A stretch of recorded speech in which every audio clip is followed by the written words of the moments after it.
basic fundamentals. Again, I'll be keeping very basic, and the reason why I'm keeping it very basic, because this course will be a platform independent course. Yes, definitely we'll be choosing one platform to have this course, but whatever you're going to learn, that will be from the grassroots level.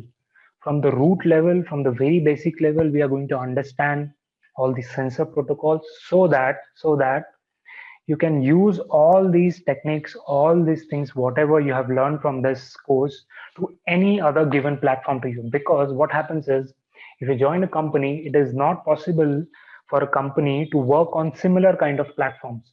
So let's say for a given project, you might have to use one particular platform, then for other project you might have to use some other platform. So what keeps remaining same is your protocol, your basic understanding. Your basic understanding is same, your protocol remains same. Your protocol is not going to change, only the platform the company is changing, not the protocol. So if you have proper protocol, you can definitely develop anything on any given platform. That's why with this webinar you will be having a proper basic grassroots level of understanding of your sensing of embedded system. So basic fundamentals, it will be very basic. Let's say I have a sensor. Let's take any sensor. Once I have a sensor, I need to first decide what type of sensor I need to use. Let's take an example of temperature sensor. So what type of temperature sensor I need to use? It depends on a lot of things, like what are the voltage levels that I need to select. There are different industrial voltage levels like 1.8, 1.7 volt, 3.3 volt, 5 volt. It depends on your processor system also, like what voltage level your system supports. And then the interface system, data acquisition interface system, what interface you're going to use, how are we going to interface the sensor to our processing unit. So that comes in your data acquisition, how we are going to acquire, or how we are going to read, or how we are going to communicate with the sensor.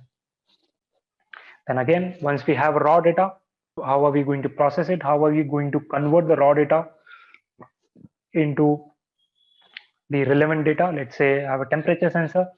So the sensor will not give you the raw data in terms of temperature. The sensor is going to give you in some other format. So that format you need to convert it into temperature format. So for that you need some piece of code. So how you're going to write the piece of code and how you're going to process it.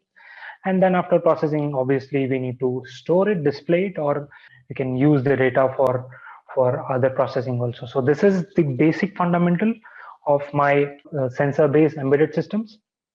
Not going any further deeper version, because I think this is what we need to understand first, like the basic fundamentals, and then later we can go and look into like what we need and how we design it. So just example, temperature sensor, data acquisition. Let's say I'm using any serial interface. Let's say I use UART as my serial interface, and then for that, for my processing, I have to choose one processing unit. So I may go for any microcontroller, or I may go for any microprocessor also.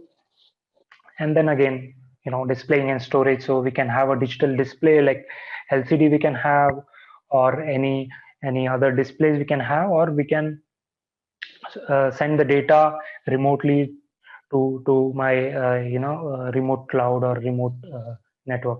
So this is my basic fundamental, and this is what you need to have to understand or to design any sensing based embedded system.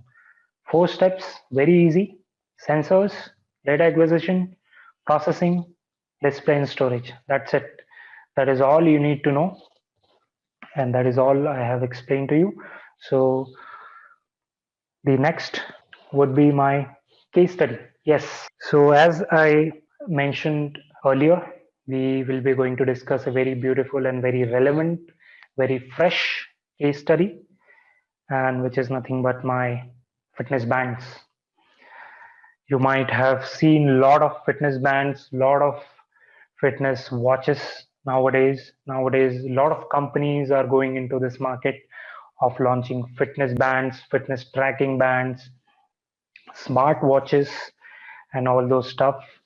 And I think one of the band is familiar. This you can see this is Apple Watch, and this is one of the most advanced fitness band or the smartwatch nowadays available. And with that, we have a lot of others and dedicated fitness bands available in the market. And why I have chosen this topic is because this was one of my recent project, and we have completed this project.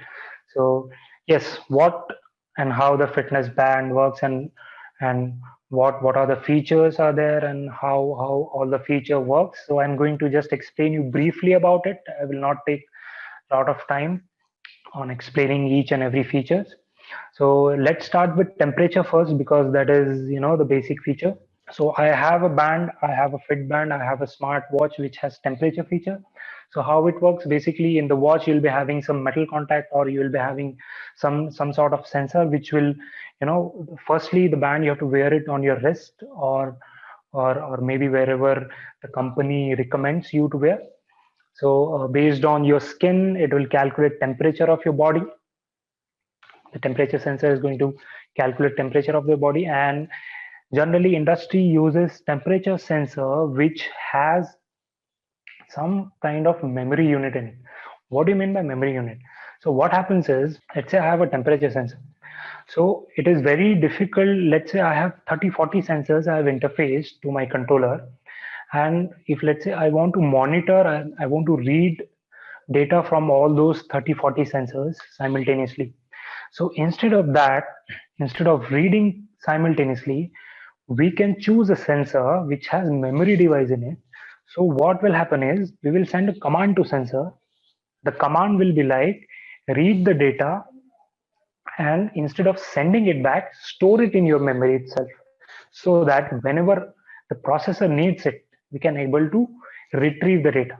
So it is very important feature nowadays. Most of the sensors are coming with this feature where they have memory unit in it. Memory unit in the sense, they'll be having a lot of registers. If you guys are from electronics, you can understand what you mean by register. Register is nothing but a digital storage device, or a component, or a design which is used to store digital data.